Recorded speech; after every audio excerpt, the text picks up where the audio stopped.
Hello friend, ঐশীস কিচেনে সবাইকে জানাই স্বাগত। আশা করছি আপনারা সবাই ভালো আছেন, সুস্থ আছেন। আজও আমি একটা নতুন রেসিপি নিয়ে চলে এসেছি। আজ আমি দেখাবো পনির আলুর তরকারি। নিরামিষ দিনে আপনারা খুব সহজেই এইভাবে সুস্বাদু পনিরের তরকারি করে খেতে পারবেন।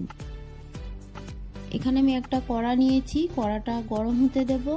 কড়াটা গরম হয়ে গেছে, এর মধ্যে দিয়ে দেব সর্ষের তেল। এবার তেলটাকেও একটু গরম হতে দেব। এখানে আমি নিয়েছি 500 গ্রাম পনিরগুলোকে আমি ছোট ছোট পিস করে নিয়েছি। আপনারা আপনাদের পছন্দ মতো কেটে নেবেন। তেলটা গরম হয়ে গেছে, দেখুন পনিরের গায়ে আমি সামান্য হলুদ ছড়িয়ে নিয়েছি। সামান্য হলুদ লাগিয়ে নিলে পনির কড়াই দিলে তেলটা ছিটকায় না। খুব সামান্য হলুদ দিয়ে পনিরগুলোকে আমি হালকা করে ভেজে নেব। পনির কখনোই কড়া ভাজতে নেই, কড়া ভাজলে পনির শক্ত হয়ে যায়।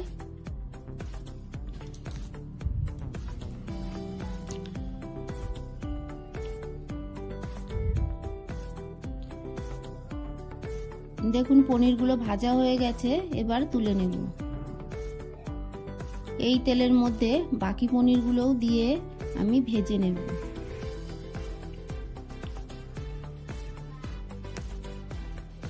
বাকি পনিরগুলোকে উল্টে পাল্টে ভেজে নিয়ে তুলে নেব। নিরামিষ দিনে আপনারা খুব সহজেই এইভাবে পনির বানিয়ে নিতে পারবেন। এটা খেতে খুবই ভালো লাগে। এর মধ্যে আমি এবার কেটে রাখা আলু ভেজে নেব। আপনারা আপনাদের পছন্দ মতো আলু কেটে নেবেন।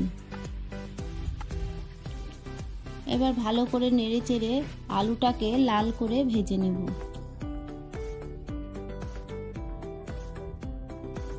আমার এই রেসিপিটা আপনাদের ভালো লাগলে প্লিজ আমার চ্যানেলটিকে সাবস্ক্রাইব করে পাশে থাকা বেল আইকনটি ক্লিক করে দেবেন।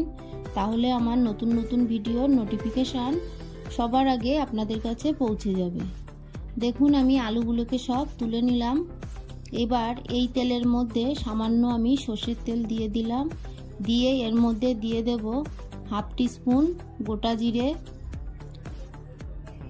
আর দিয়ে দিলাম 2টো তেজপাতা। ফোড়নটাকে একটু ভেজে নিয়েছি। এবার এর মধ্যে দিয়ে দেব কুচানো টমেটো। টমেটোটাকে কয়েক সেকেন্ড নেড়ে চেড়ে ভেজে নেব। টমেটো ভেজে নিলে তরকারিতে স্বাদটা বেশি ভালো লাগে। হালকা ভেজে নিয়েছি। এবার এর মধ্যে 1 টিস্পুন আদা বাটা দিয়ে দেব। আদা বাটাটাকে দিয়েও কয়েক সেকেন্ড আমি নেড়ে নিয়ে এর মধ্যে সামান্য জল আমি দিয়ে দিলাম।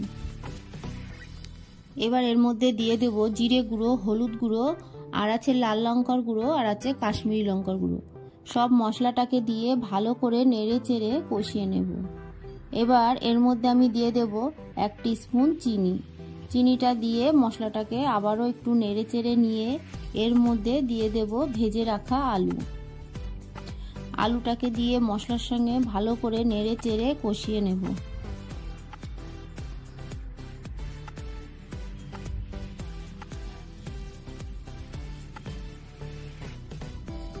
ভালো করে নেড়ে চেড়ে কষিয়ে নিয়েছি। এবার এর মধ্যে দিয়ে দেব পরিমাণ মতো জল। জলটা আপনারা আপনাদের পছন্দ মতো দেবেন। আপনারা যতটা গ্রেভি রাখতে চান সেই অনুযায়ী দেবেন। এবার এর মধ্যে দিয়ে দিলাম চিরা কাঁচা লঙ্কা আর 1 টিস্পুন লবণ। দিয়ে ভালো করে নেড়ে চেড়ে মিশিয়ে নিয়ে এর মধ্যে আমি ভেজে রাখা পনিরগুলো সব দিয়ে দেব। পনিরগুলোকে দিয়ে এবার আমি একটা ঢাকা দিয়ে কয়েক মিনিট ফুটিয়ে নেব। কয়েক মিনিট ফুটিয়ে নিয়েছি। এবার ভালো করে নেড়ে চেড়ে দেব। দেখুন আলুটা সিদ্ধ হয়ে গেছে, তবে আরও একটু সিদ্ধ করে নিতে হবে। আমি আবারও ঢাকা দিয়ে কয়েক মিনিট রেখে দেব। ঢাকাটা তুলে নিয়েছি। এবার ভালো করে নেড়ে চেড়ে দেব। এর মধ্যে থেকে আমি কিছুটা আলু তুলে নিলাম। আলুটাকে ভালো করে ম্যাশ করে নিয়ে এবার দেখুন এই তরকারির মধ্যে দিয়ে দিচ্ছি। আলুটাকে এইভাবে ম্যাশ করে দিলে গ্রেভিটা ঘন হবে। এর মধ্যে আমি সামান্য লবণ দিয়ে দিলাম। লবণটা কম হয়ে গেছিল, লবণটাকে দিয়ে কয়েক মিনিট ফুটিয়ে নেব। এবার এর মধ্যে দিয়ে দিলাম গরম মশলা, হাফ টিস্পুন গরম মশলা আমি এর মধ্যে দিয়ে দিলাম, দিয়ে ভালো করে মিশিয়ে নিয়েছি। এবার এর মধ্যে দিয়ে দিলাম 1 টিস্পুন ঘি। ঘিটা অপশনাল, তবে ঘিটা দিলে খেতে বেশি ভালো লাগে। রান্নাটা আমার হয়ে গেছে, গ্যাসের ফ্লেমটাকে অফ করে দেব। আমার এই রেসিপিটা আপনাদের ভালো লাগলে প্লিজ লাইক করবেন, কমেন্ট করবেন, শেয়ার করবেন। পুরো ভিডিওটা দেখার জন্য সবাইকে জানাই ধন্যবাদ।